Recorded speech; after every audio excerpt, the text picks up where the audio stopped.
Garden Gurus, Tracy here with Summer Pig Farms. What is up? Today is Sunday, so that means I've got my beautiful wife with me right now. She's behind the camera doing a little bit of filming, so make sure you say hi to her in the comments below. But that gives me an extra hand here on the farm to get some of these jobs done a little more efficiently. So today we are going to tackle a couple of beds in the small DIY tunnel here. What I want to get accomplished, or what I want to tell you what has happened so far. In the last week and a half, we have harvested out all of our space spinach for market. It started bolting, so what I did was I cut everything off at the base. I threw it in the compost pile, and I gave some to the chickens, threw the other half in the compost pile, and I did cover it with a black silage tarp to get the occultation process started. So we're gonna see together what it looks like under that tarp. Hopefully everything worked out great.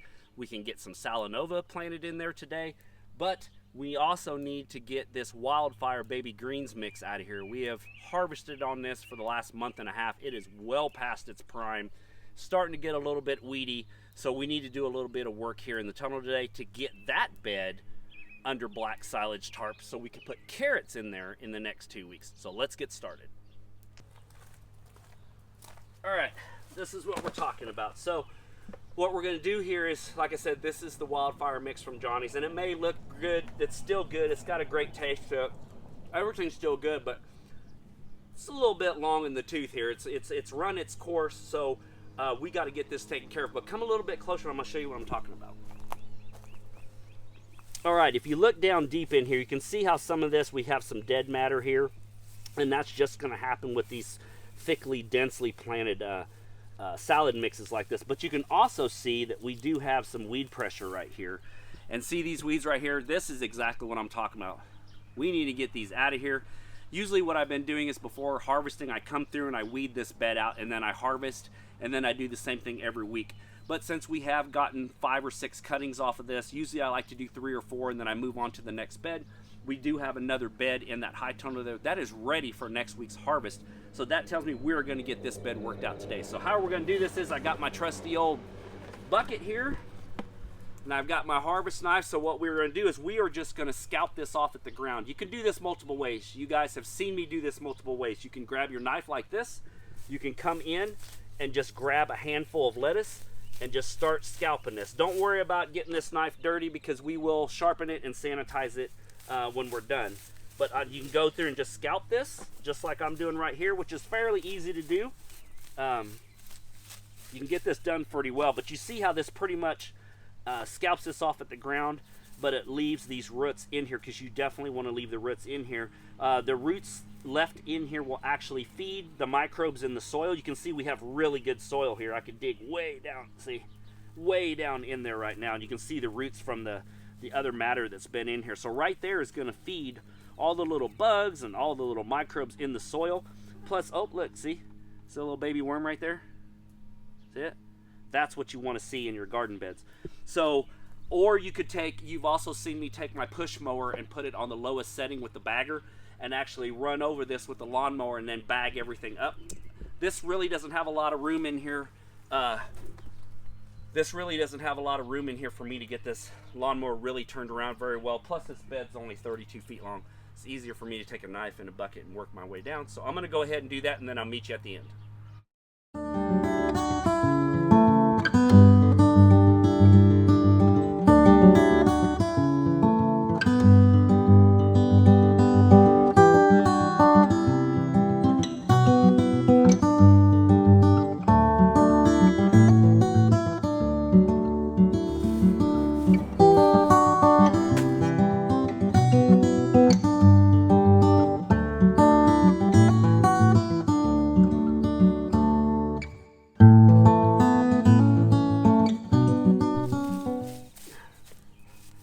Kind of get to see what this is like on harvest day.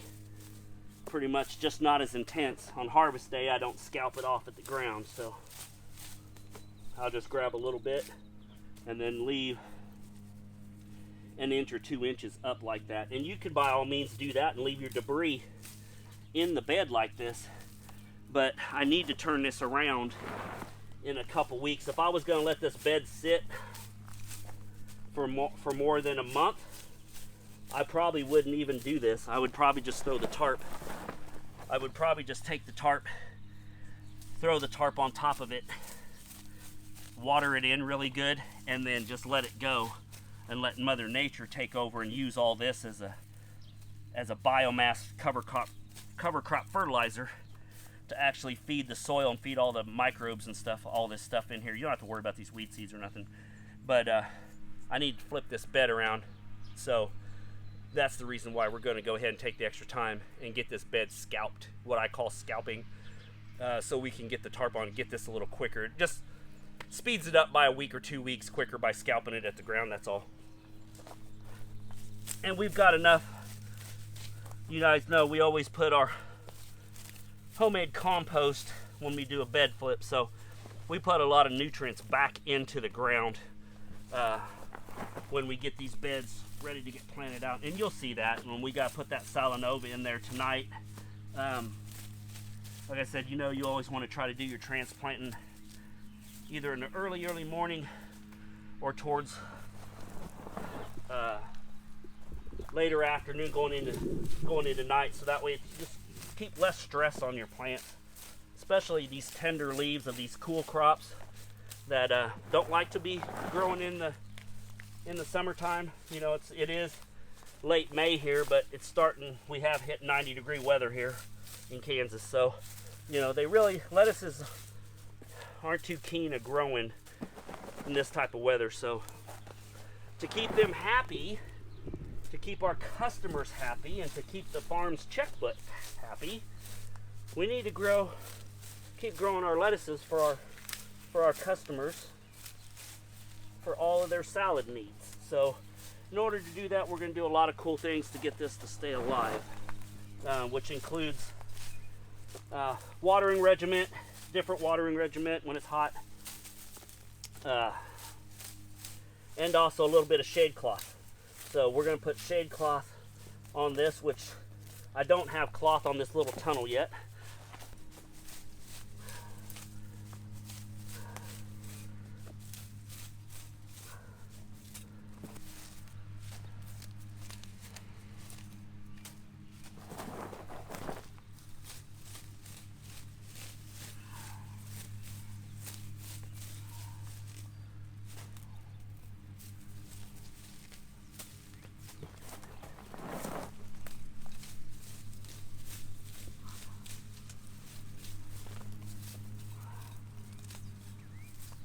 Now that we've got this bed completely scalped out, now that my knife is completely dull and it's only good for spreading butter on toast right now, it will be fine. But let's go ahead and get this fed to the chickens, and then we are going to get the silage tarps moved over. And what we are going to do is we are going to take this tarp off of this spinach bed here. Like we said earlier, I've had this in occultation, which means all you're doing is you're just scalping stuff off to the ground. You're wetting that ground to get those weed seeds in that dirt to germinate. You're putting a black tarp up so that way they do germinate, and then they can't get sunlight and they will die. So what we're going to do is we're going to pull, this was scalped just like I did the lettuce bed over here. That's what it looked like under here. So we're going to pull this tarp together, and we're going to see exactly what this looks like. Got two pieces here because these are extra silage tarp pieces, so I didn't throw them away. And I saved them specifically for this reason. So we're just going to pull that out, lay that over here. But come here and check this out here. You probably hear my neighbor's lawnmower in the background. I can't control my neighbors. They're mowing the grass right now. So everybody wants to do everything, it seems like, when I'm filming. So, but anyway, get down close and look at this bed. This is what we're looking at. See this soil? Look at this. Look how easy that is for me to get in there.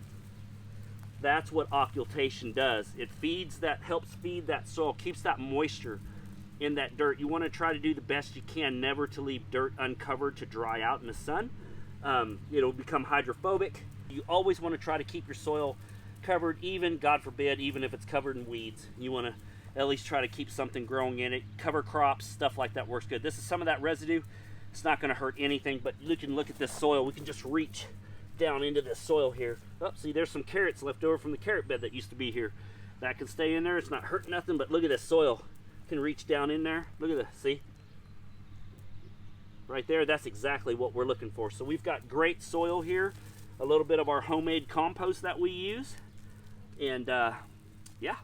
So this is what we're trying to get accomplished over here, and this is going to happen. I could let this sit for another 2 weeks to a month, especially since we're getting bluebird skies here at 89 degrees every day. This will just continue to break down and feed all the animals and microorganisms and stuff in the soil, and then make your soil nice and fluffy and has that good soil smell to it. That's exactly what you want. That's goodness. That's what I'm talking about right there. So we'll not worry about this at this second. Let's get over here and get this one covered. Yes, and you really want the moisture in here, because as the sun sits on this and cooks this, you want that moisture in there to help break some of these debris, some of this debris up, some of this lettuce debris or weed debris up. And also it'll help some of those weed seeds germinate. And I know it sounds weird, we're germinating weed seeds, but what we're doing is here, we're getting these weed seeds to germinate like I talked about earlier. And then they will start to pop up, and then they will try to reach for some sunlight, and they'll hit that black tarp and they will die because they don't get light. So that is the whole purpose of these silage tarps. Plus it keeps this ground covered like we talked about. You always want to try to keep your dirt covered as much as possible to help keep healthy soil, to try to keep your soil in check here. Like I said, but I'm no expert, guys. This is not something I've made up myself. Literally 95% of the market partners do this. This just works for everyone. It makes sense, and it's also quick and easy to get these beds turned around. You can by all means get a stirrup hoe, which I've done that in the past. Just grabbed a stirrup hoe and went through here with a stirrup hoe and literally chopped everything up, grabbed all the debris, and went right back into planting everything we needed to. But I really don't need to get these carrots in here right now. I've got this bed of carrots right here, as you can see. So I do have a couple weeks before I want to get the next round of carrots going in here. And then we're just gonna set it and forget it, kind of like what the old saying is, you just set it and forget it. With this tarp, I'm just gonna pull this tarp semi-tight. I'm gonna grab my staple here.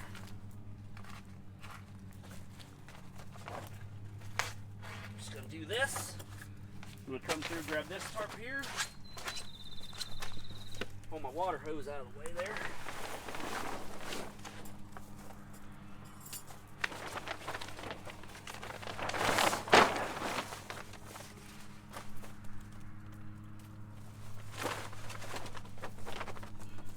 Pull this one nice and tight. Put it in here. Pull that.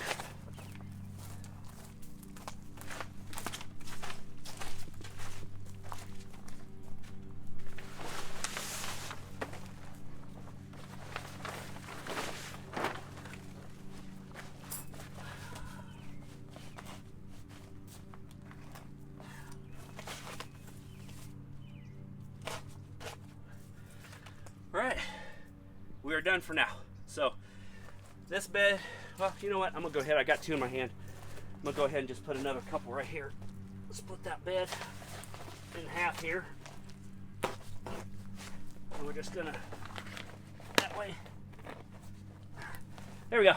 So we got this bed tarped off, as you can see. It's gonna go sleepy night-night for the next 2 or 3 weeks, or until I decide I'm ready to get this bed up and running again. But tonight, what we are going to do is we're going to come back out here. We're going to rake this.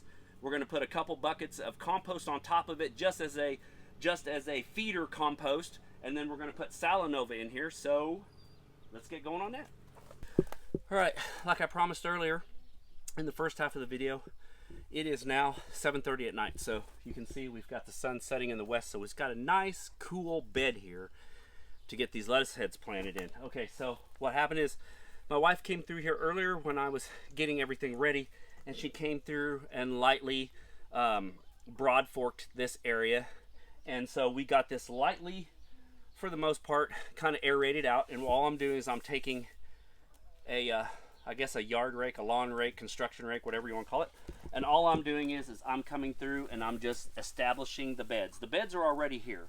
So all we are doing is just flattening them out a little bit, just like this. I know I'm going to be walking on them, but that's okay. It's really close to the edge here. All I'm doing is just distributing the compost that's already in this bed. I'm just filling in the low areas that I see. It's kind of hard to do this on this little tunnel. But you guys see me do this as I build my beds the same way. And we've got 3 5-gallon buckets of compost outside the door here that we are going to dump on as an inoculation compost. Basically, it's a very microorganism enriched compost that we make, and I use it to basically inoculate the beds here, and it adds a little bit more nutrients and stuff to the beds. You can kind of hear the girls in the background. They are for the most part, it's called chicken drama. So all you guys that have chickens, you know exactly what I'm talking about. It's a bunch of chicken drama going on right now. They are going on 4 months old. They're trying to establish the pecking order of their flock, and it's kind of cool just to sit around and watch them bump chests all the time to see who's in charge and who's not. But compost laid out, and then we're going to rake this smooth, and we are going to measure it off and get these heads put in. And like we talked about, you want to come in here and take a look. This is just some of that compost that we make here. It's a little bit chunky. It's got a little wood chip still in it. No big deal, but as you can see, it's very organic, rich, very black. And this is made here. What we did is I actually made this with lawn clippings. We have a pretty big yard here, so I mow it with a riding mower for the most part, but my backyard is pretty much weed free. So what I do is I take my push mower out with the bagger, and I bag probably 12 to 14 bags of freshly cut green grass every week. You guys have seen me dump it on the compost pile, and then I water it and mix it in with the other compost that I have, and then I make that, let that seep and get warm, and then it breaks down into this, and then I move it to another pile.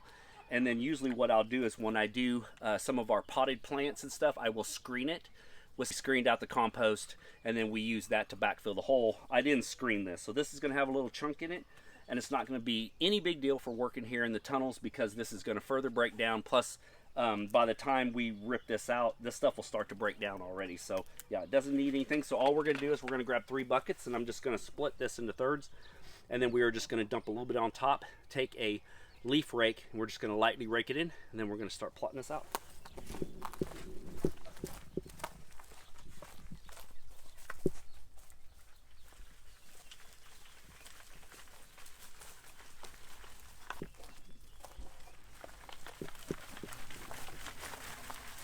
On these small 32 foot beds here, and then when we do the 50-foot beds, I do 5 buckets on those. It's not a super deep mulch compost bed, but you get 3 to 4 inches out of this, so that is plenty for lettuce heads to go in. If I do carrots, I'll really try to get 5 buckets on, sometimes 10 buckets on a 50-foot bed, so I can get really deep so those carrots have plenty of room to push down. We're just going to grab the trusty dusty yard rake here, the leaf rake, and we are just going to, you can see that, babe? Mm-hmm. We're just going to go through here, and I'm just going to push. I'm not trying to dig or anything like that. I'm just going to spread out this compost a little bit on the top here, and that's just going to lightly fill in the low areas. We're going to come through here and just, I mean, there's no rhyme or reason to this. Some people will have yard rakes. I've seen people use those big aluminum yard rakes, and I'd probably have one of those if they weren't so expensive. You know, I tend to use the money on the farm to buy other things that I really need. It may take me 5 minutes longer to use this rake, but you know what? I already paid for this years ago, so there's no need to buy another rake. I'll fight my battles with something else. So I'm just going to come through here. Like I said, we're just going to spread some of this out.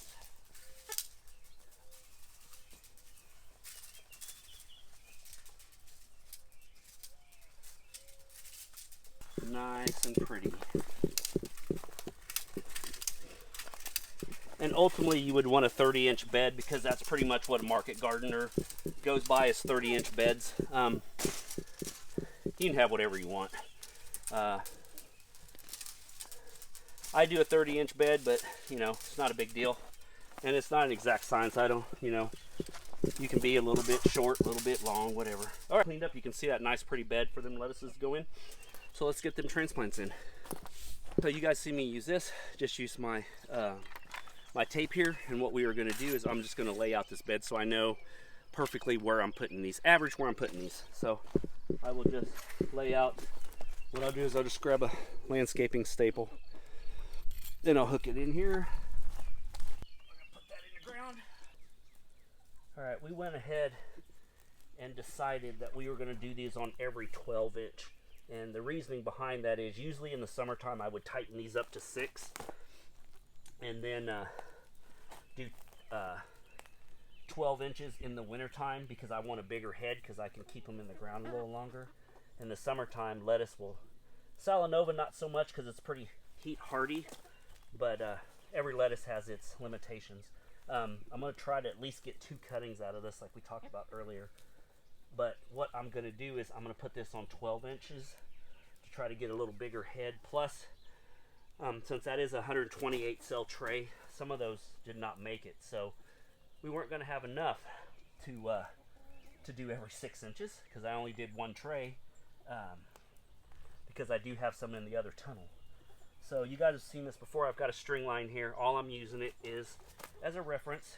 So I kind of get this straight. Like I said, doesn't have to be an exact science by all means. I kind of like to get it kind of straight. You can see I've got some starts pulled out here that we had when we thought we were going to do every 6. But like I always tell people, gardening's not an exact science. There's no book for it. Well, okay, I'm a liar. There are books for gardening. But there is no books for me in gardening, so I just do what I need to do to get things done. So as I started laying these out, you can see where I stopped. I was like, I don't think we're going to have enough to finish this bed out, and I would like to finish this bed out. So we're going to put them on 12-inch centers instead of 6 or 7-inch like most traditional Salanova people do. I like to get a little bigger head anyway. So like I said, if I'm going to only get 1 or 2, possibly 2 cuts out of this before they start to get hot and bolt, I want to make sure I maximize my my weight for this because that makes me the most money. So once again, it's the thought of a market farmer. This can be the same thought as a regular gardener growing 6 heads of lettuce, you know, in your garden to feed your family. You may think, you know what, I'm going to space these out a little more, maybe put them under a tree sometime, partial shade, so that way maybe I can keep them around a little bit longer. Shade cloth is your friend. I found that shade cloth is an amazing product, and it works very well in our gardening and for all of our needs. So we'll come in here and kind of move some of this around a little bit. I don't like the way that sat. There you go.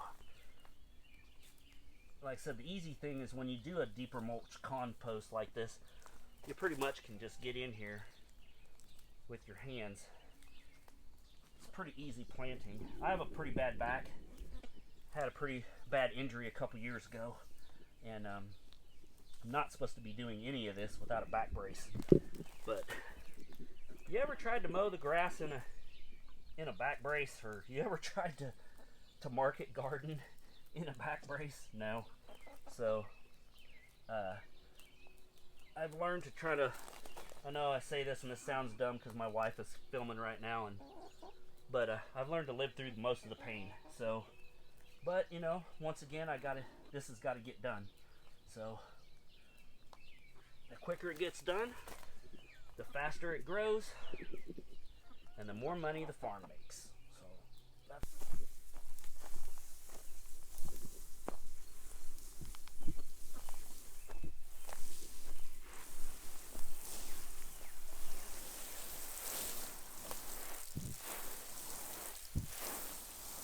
got these transplants in here. We will make sure we give them a big dose of water so they can get through the night here.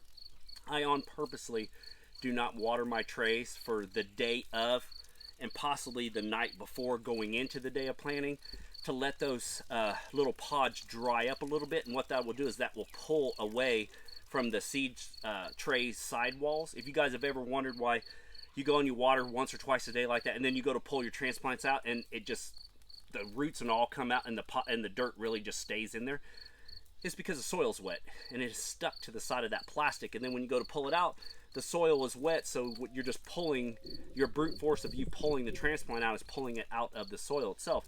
So what you want to do is you want to let it dry at least the day of.